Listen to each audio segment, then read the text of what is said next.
Good morning, students. We were studying about the types of sampling.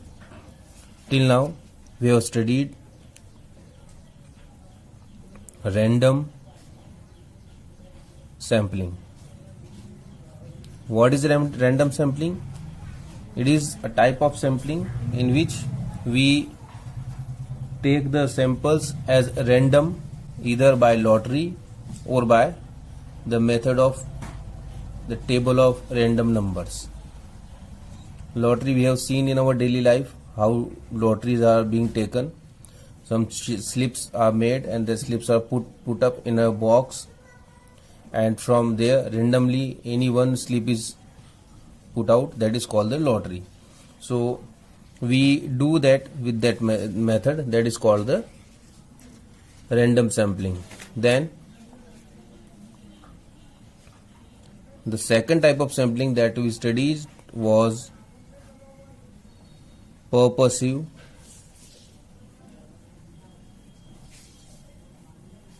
sampling. In this type of sampling, the enumerator, the investigator, deliberately samples as what type of study he want to do. He decide to take sample on the basis of that study. Then the third that we studied was stratified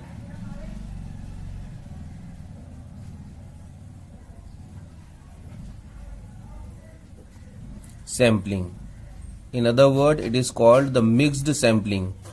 In this type of sampling, items from different section of the universe are being taken, so that every section of the universe can get a chance to represent themselves. Then we have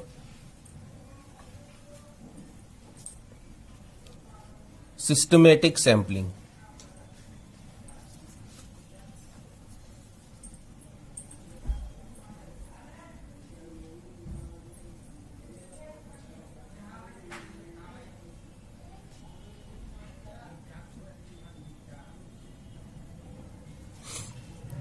What is systematic sampling? According to this method, units of population are numerically, geographically or alphabetically arranged. Every nth item of the numbered items is selected as a sample item. What we do? We arrange all the units of the population of the universe in a systematic manner, because the method is systematic sampling. So we arrange everything in a systematic manner. Then what we do? We take sample from after arranging them. We arrange them numerically, either we give them number 1, 2, 3, 4, 5, 6, 7, 8, 9, 10, whatever there is, or what we do else, we can arrange them geographically, from which area the things belongs to, or which state the sample belongs to, or we can arrange them alphabetically, starting from A or starting from Z. Then what we do? Suppose there are 100 items in the universe and we need to take 10 items as sample. So every 10th item will be taken as sample. It doesn't mean which it is. Or suppose we have 500 items in the universe and we need to take 20 samples. So that is that every 25th item will be taken as the sample. Which comes there, it doesn't mean. What are the merits of this method? It is very simple method, because you need not to do anything special. What you need to do? You just need to arrange the data in a systematic manner and take the sample. then there is hardly any possibility of personal bias in this method. You cannot be biased, because what you are doing, you are just arranging the things, you are getting a number and you are choosing the items which is there on that number. So it is not with your choice. The sample would come as they are. So there is no possibility of personal biasness in this method. Demerits. What are the demerits of this? Every item in the population does not get equal chance of being selected, because only the first are selected on the basis of random sampling. Every item in the population does not get equal chance. Why? There are two reasons for that. Suppose if there is a different types of groups in the universe, and what you have done, you have arranged all them alphabetically, so every section does not get a chance. Then what you are doing, you are randomly selecting first number. That suppose you have selected, you have the group of 500. Out of 500 you need to take 20 samples. So what you have done, 500 divided by 20, that is 25. So the first one was selected randomly. Then what you done, every 25th number or every 25th item you have taken. So only the first number was selected randomly, then they were picked as the number. So every number is not getting, every item is not getting equal chance. Then if all the items in the population are homogeneous, this method of sampling serves no specific person. If all the items in the population have same characteristic, then this method does not serve a specific purpose. It means you cannot draw any specific conclusion, because all the data is homogeneous. It means they have the same values, so you will not be able to draw any kind of conclusion. Then the next one is, that is quota sampling.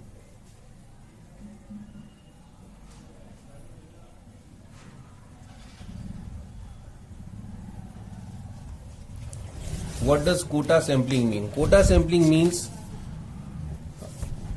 to reserve some percentage, reserve some part of for specific section of your universe and then select from others. It means it is just like the reservation system, where you have given some seats to some classes, reserved for some classes of society, and the rest are open for everyone. Here also what you do, suppose you have 100 items in the universe,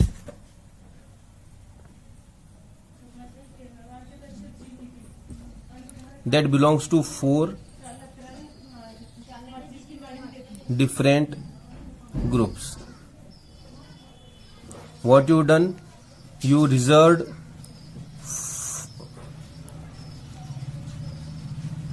and you need to take 20 samples. How many samples you need to take?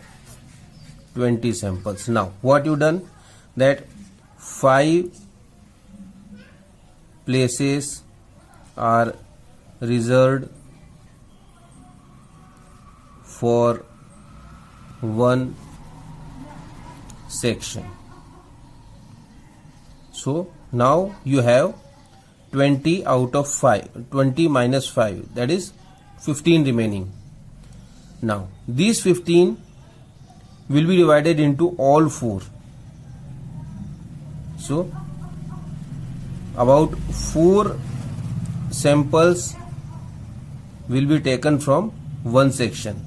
So what happens in this condition, that one section for which you have reserved the places get extra chance. The 5 were already given and the 4, so this become the 9. Now the one section will give 9 .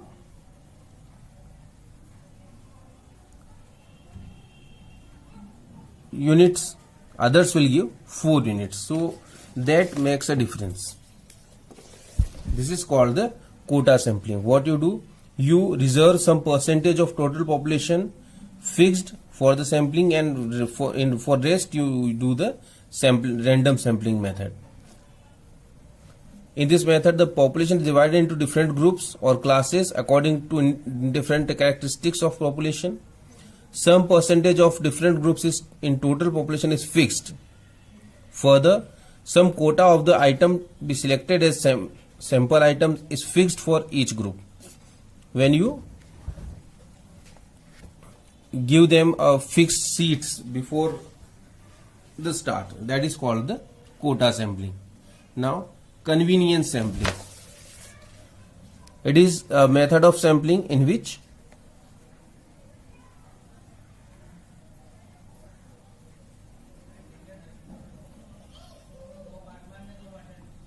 sampling is done on the convenience of enumerator or investigator. It means here investigator do the work of sampling as per his wish, as per his convenience. In whatever thing he is convenience, he do the sampling. So there are 6 type of samplings.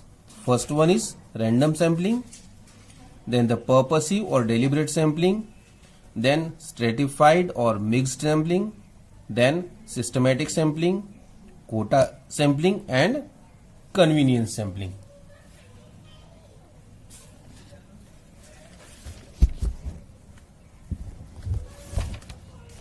Now, reliability of sampling data. Whenever you take the sample from a data, on what the reliability of sampling depends upon. It depends upon some special factors. What are these factors? These are the size of sample. If the size of sample is very small, it means if you are going to study about the unemployment in India, there are 130 crore people living in India, and you take 100 as a sample, then you cannot draw a correct conclusion because the sample is very, very low. If you are studying about 100 people and you take 10 as a sample, that is okay. But if you are studying about 130 crores and you take 10 as a sample, then it's very, very, very low. In that condition, the result would remain fail. So you need to take a appropriate size of sample. Then method of sampling. If the method sampling is not simple and executive, it will not adequately represent the population. Consequently, the result will not be dependable. Whatever the method you are choosing, that should be very simple and very executive. It means to which you can execute well. Otherwise, it will not represent the same group in a proper way and your result will not be good. Bias of correspondence and enumerator. In many of the sampling method, we have seen that there is a chance for enumerator to become biased and to his wish or his will. So in that case, the reliability of sampling data is bounded to suffer because the sampling is done by the correspondence as per his wish. So he may become biased for some section of the universe, he may not become biased for some other section. So it creates problem. So the correspondence should not be biased for anything. Then training of enumerators. Why he become biased? Because he do not have proper training. Why he choose the wrong method? Because he do not have proper training. So the investigator, the enumerator should have proper training, and he should be an expert in this field. Otherwise, the sampling will not give us a good result. Now, if we have a comparative look on both the census and sampling method, what we see that we study on different points. First one is coverage. Census method,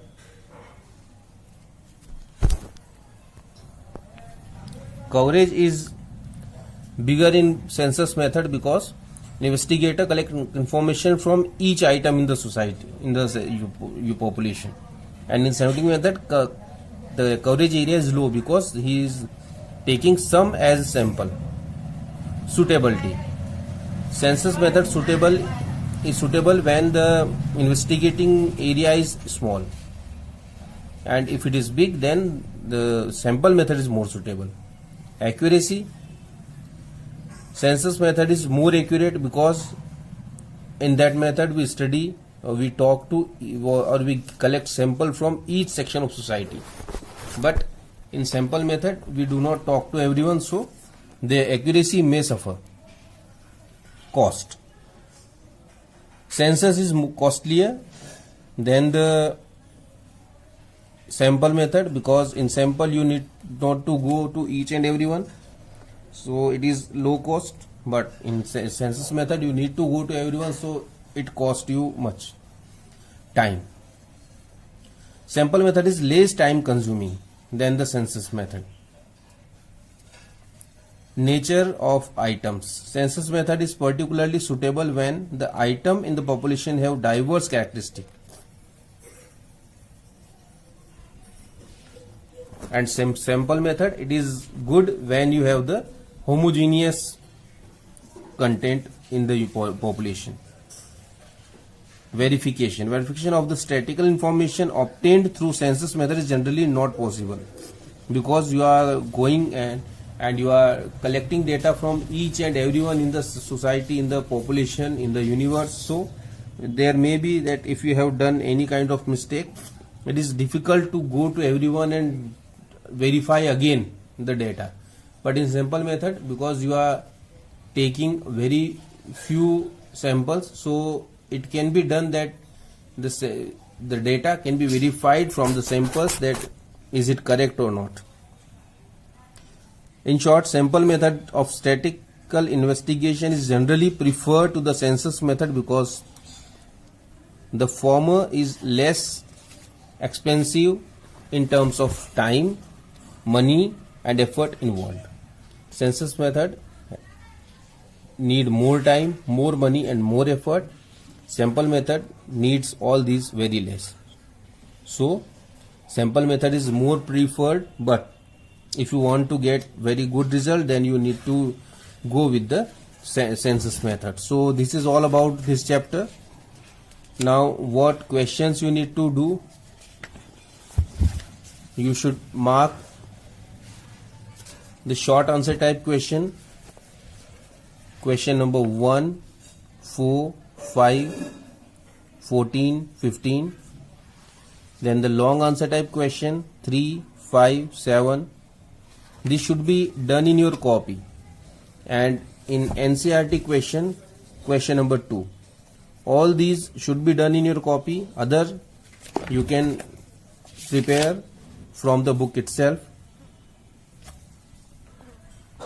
Now next time when we meet, we will move forward with the next chapter in this